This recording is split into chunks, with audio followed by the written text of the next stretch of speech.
কেতিয়াবা কিছুমান কথা আমি জানি বুজি বা নজনাকৈয়ে কাৰোবাক কৈ পেলাওঁ। আনৰ আগত প্ৰকাশ কৰাৰ সেই কথাই এদিন আমাৰ বাবে দুখৰ কাৰণ হৈ পৰে। পিছত আমি উপলব্ধি কৰোঁ যে মই এই কথাটো কাকো ক'ব নালাগিছিল, মোৰেই ভুল, মই সকলো কৈ দিলোঁ যিটো ক'ব নালাগিছিল। আজি আপোনাক গৌতম বুদ্ধৰ এনে এটা কাহিনী শ্বেয়াৰ কৰিব খুজিছোঁ, যি কাহিনীৰ পৰা আপুনি 7টা এনেকুৱা কথা শিকিব পাৰিব যি কথা আপুনি কেতিয়াও কাকো কোৱাটো উচিত নহয়। যি কথা আপুনি যদি বেলেগক শ্বেয়াৰ কৰে তেন্তে আমাৰ জীৱনত অশান্তিৰ সৃষ্টি হ'ব পাৰে। যি কথা আনক ক'লে আপুনি কেতিয়াও সফলতাৰ মুখ নেদেখিব। কাহিনীটোৰ জৰিয়তে আপোনাক 7টা কথা কওঁ।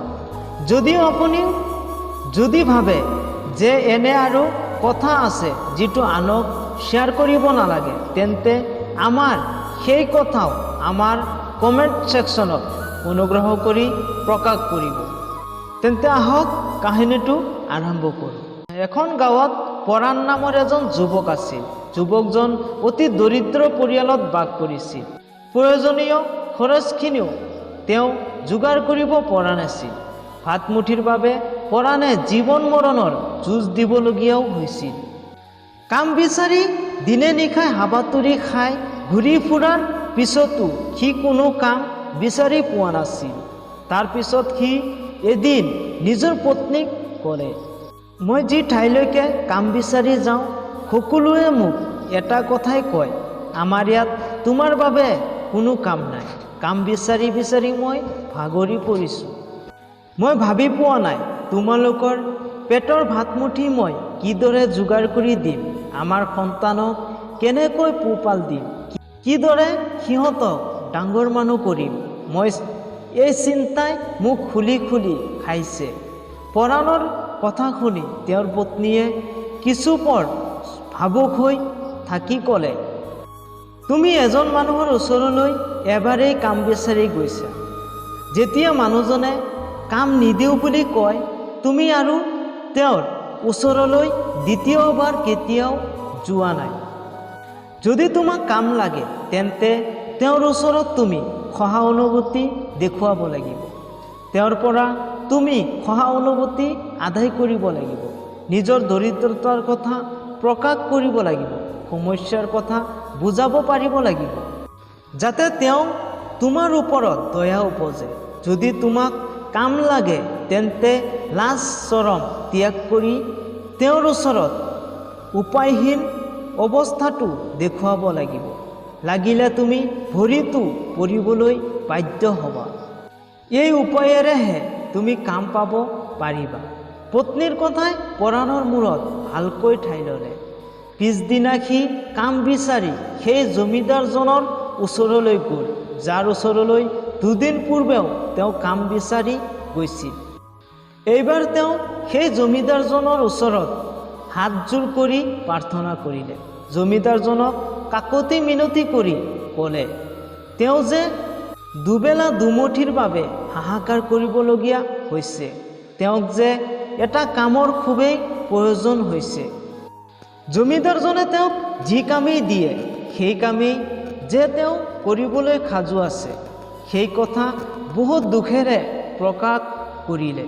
পৰাণৰ এনে অৱস্থা দেখি জমিদাৰজনৰ তেওঁৰ ওপৰত দয়া উপজিল আৰু তেওঁ পৰাণক এটা কাম দিলে।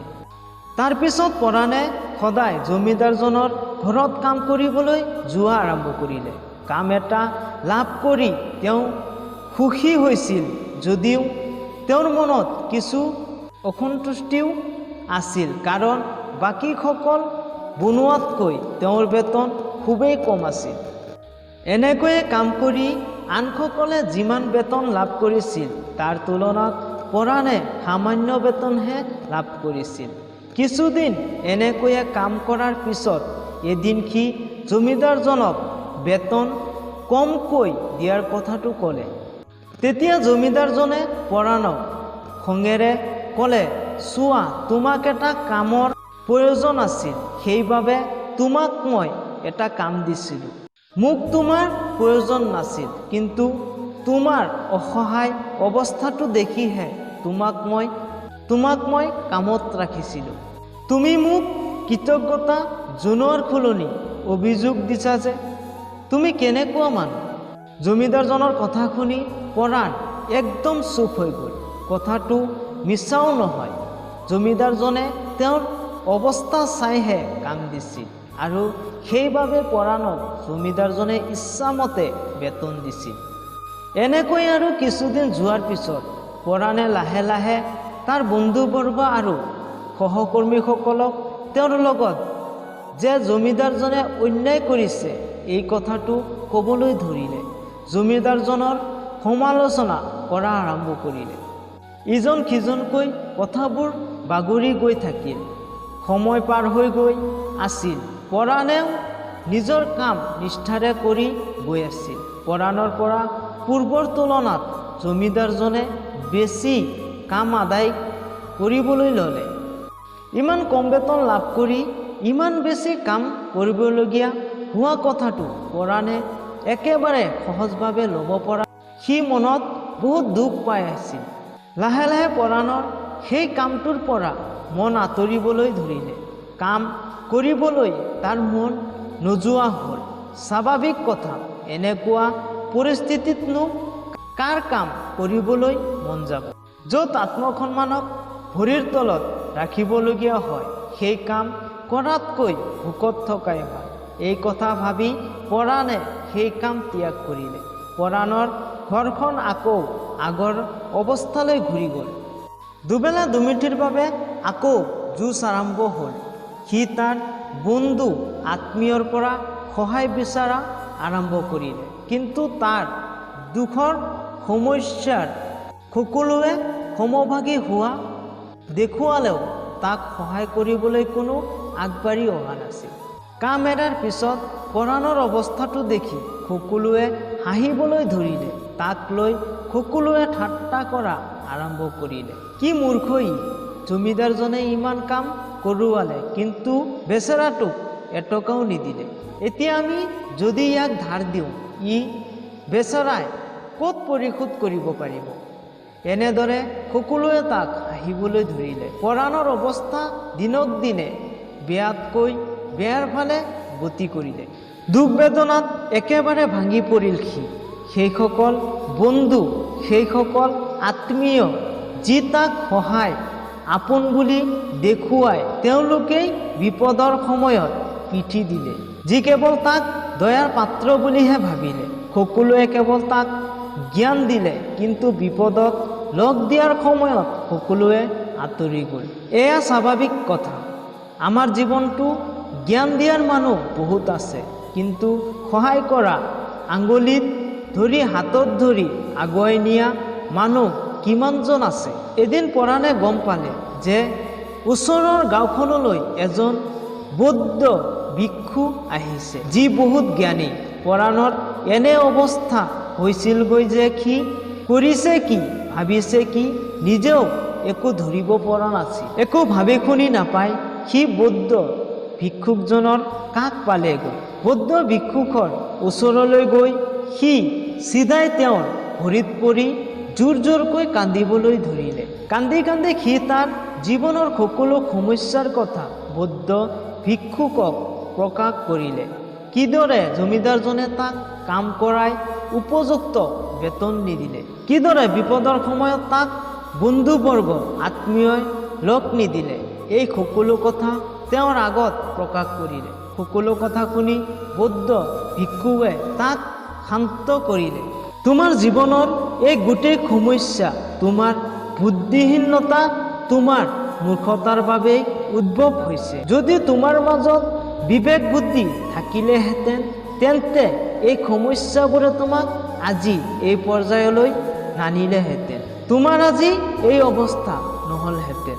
কিন্তু তুমি বিবেকহীন হৈ, মূৰ্খ হৈ নিজেই নিজৰ ৰাস্তাৰ কাইট হৈ থিয় দিলা। আজি মই তোমাক 7টা এনেকুৱা কথা কম যি কথা মৰিলেও তুমি কাকো প্ৰকাশ নকৰিবা।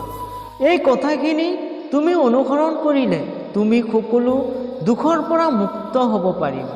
কাকো ক'বলগীয়া প্ৰথম কথাটো হৈছে নিজৰ দুৰ্বলতাৰ কথা, নিজৰ উপায়হীন অৱস্থাৰ কথা কাকো নকবা। নিজৰ দুৰ্বলতা দেখুৱাই কাৰোবাৰ ওচৰত দয়াৰ পাত্ৰ হোৱাৰ ভুল দ্বিতীয়বাৰ আৰু কেতিয়াও নকৰিবা। হয়তো আজি তোমাৰ অৱস্থা দেখি কোনোবাই তোমাক সহায় কৰিব পাৰে, কিন্তু এদিন তেওঁ তোমাক দুৰ্বলতাৰ সুযোগ গ্ৰহণ কৰিবই। দুৰ্বলতাৰ সুযোগ গ্ৰহণ কৰিলেও বেলেগৰ ওচৰত তোমাক লৈ ঠাট্টা মস্কৰা কৰিব, হাঁহিব তোমাক লৈ। সেইবাবে কেতিয়াও নিজৰ দুৰ্বলতাৰ প্ৰকাশ নকৰিবা।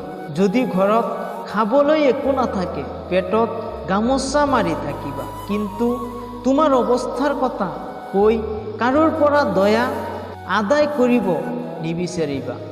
এবাৰ আপুনিও ভাবি চাওক, নিজৰ দুৰ্বলতা বা অসহায় অৱস্থাৰ কথা আনৰ আগত প্ৰকাশ কৰা কি প্ৰয়োজন। দ্বিতীয় কথা, অতীতৰ ভুল আৰু বৰ্তমানৰ পৰিকল্পনাৰ কথা কেতিয়াও কাকো প্ৰকাশ নকৰিবা। এবাৰ ভাবি চোৱা, যদি আমি নিজৰ অতীতৰ ভুলৰ কথা আন এজনৰ আগত প্ৰকাশ কৰোঁ, তাৰ পৰা আমাৰ জীৱনত এনে প্ৰভাৱ পৰিব পাৰে। অতীতত হৈ যোৱা সেই ভুল শুধৰাবতো নোৱাৰি, তেন্তে সেই ভুলৰ কথা বেলেগক কৈ লাভ কি? যদি আপুনিও এনে কৰিছে, তেন্তে নিজৰ অন্ধকাৰ জগতখনৰ কথা আপুনি নিজেই আনক দেখুৱাব বিচাৰিছে। এনে কৰিলে আনজনৰ দৃষ্টিত আপোনাক লৈ এটা বেয়া চৰিত্ৰহে নিৰ্মাণ হ'ব।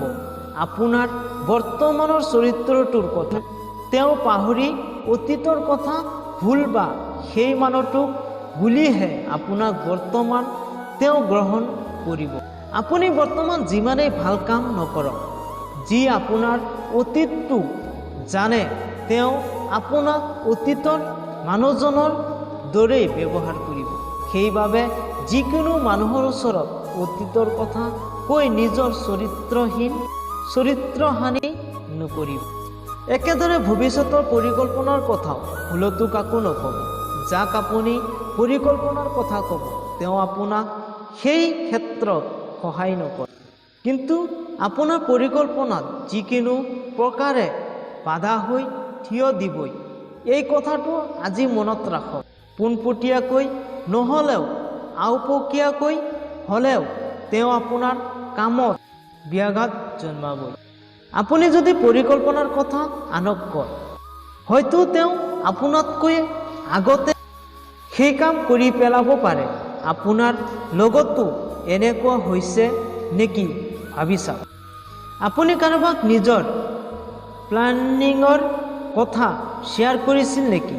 যদি কৰিছিল, সেই পৰিকল্পনাত আপুনি সফল হ'লেও এবাৰ মনত পেলাওক, নিশ্চয় আপুনি ভবাৰ দৰে ফল হ'ব নোৱাৰে। যদি আপুনি এতিয়াও পৰিকল্পনা মতে আগবঢ়োৱা নাই আৰু সেই পৰিকল্পনাৰ কথা আন কাৰোবাক কৈছিল, তেন্তে আজিয়েই পৰিকল্পনাটোক কিছু সাল সলনি কৰক। তৃতীয় কথা, নিজৰ কথা কাকো নক'ব। আমাৰ ঘৰৰ ভিতৰত বা পৰিয়ালৰ মাজত যি কথা আলোচনা হয়, মা দেউতা পত্নী সন্তানৰ সৈতে আমি যি কথা আলোচনা কৰোঁ, সেই কথা পৰিয়ালৰ বাহিৰৰ মানুহক ভুলতো নক'ব। সকলো কথা পৰিয়ালৰ মাজতে সীমিত থাকিব লাগে।